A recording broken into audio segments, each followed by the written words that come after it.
Ed DeCosta here of the Catalyst Associates and eddecosta.com, and this is my video blog entry for Wednesday, May the 30th, 2012. I've got a simple question for you. If I were to ask you precisely how much weight you can lift, how would you find out? How could you find out precisely, not roughly, not approximately, but precisely what you can lift, how much weight you can lift? Well, if you think about it, there's really only one way. The only way is to try to lift more than you can lift. Keep on lifting until you can't lift anymore. You can either start high and go down until you can lift, or start easy and keep adding until you can't anymore. But either way, you're going to meet at your limit.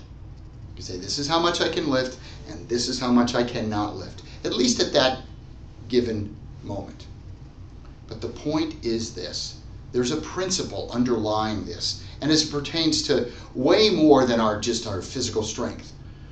And that is this. You don't know your own limits until you reach them. And you think about your life and think about the good things and the bad things, the challenging things that have happened to you in your life. When have you learned the most? When have you grown the most? For most of us, it's when things have gone badly, when things have messed up, when you weren't at your best, when you didn't execute like you had thought you were going to. It's those times that try us that get us the most growth. Coaches talk about comfort zones all the time. So the underlying principle, you've got to stretch in order to grow. And you can allow just the twists and turns and the uncertainties and the things that are beyond your control in life to develop those strengths in you, and that's perfectly fine and perfectly normal. Or you can seek them out. And my challenge to each and every one of you is to actually go and seek them out. Now this past weekend, this past Memorial Day weekend, I had an awesome opportunity to go away for an adrenaline weekend with my sons. And we did some stuff on the water and in the air and on the ground, going fast the whole time. And it was scary, no question about it. Now the people who were running it were very professional. They knew what they were doing, and we were safe the whole time. But despite that fact, it was scary, and even my sons were scared at certain points, and so was I. But juxtaposed in between, right, alternating between the adrenaline-filled activities were reflective times.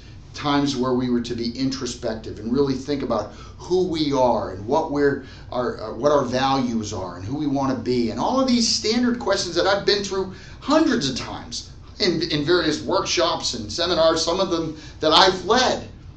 But yet something happens when you get outside of your comfort zone, when there's sweat and some mud on you, and you're just thinking more clearly, and your filters, any notion about who you are, your image, is just gone out the window, and you're just too tired and too exhausted, and your adrenaline is firing too much, too fast for you to filter it.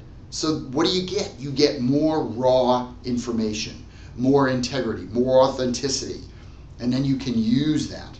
You can read that yourself, or you can allow others to reflect it back on you. So I challenge each and every one of you to, from time to time, get outside your comfort zone, whether it's an adrenaline-filled activity of a variety of, there's an incredible variety of things that you can do, or if it's more of the intellectual variety. It doesn't have to be a physical activity, but get outside that comfort zone. Think about Robert Frost's poem, The Road Not Taken.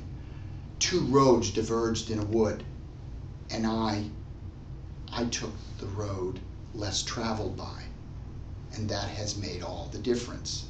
Now, I'm not going to analyze what Robert Frost was talking about, but I think he was talking about getting outside your comfort zone, getting outside of your habits, getting outside of your ruts, and doing something beyond the norm to stretch you, to find truly what your limits are. And I challenge you to do that, and then let me know how that works out for you. I'd be very interested to know. Again, my name is Ed DeCosta of the Catalyst Associates, and now eddecosta.com. And wherever you are in this great, big, beautiful world, please make it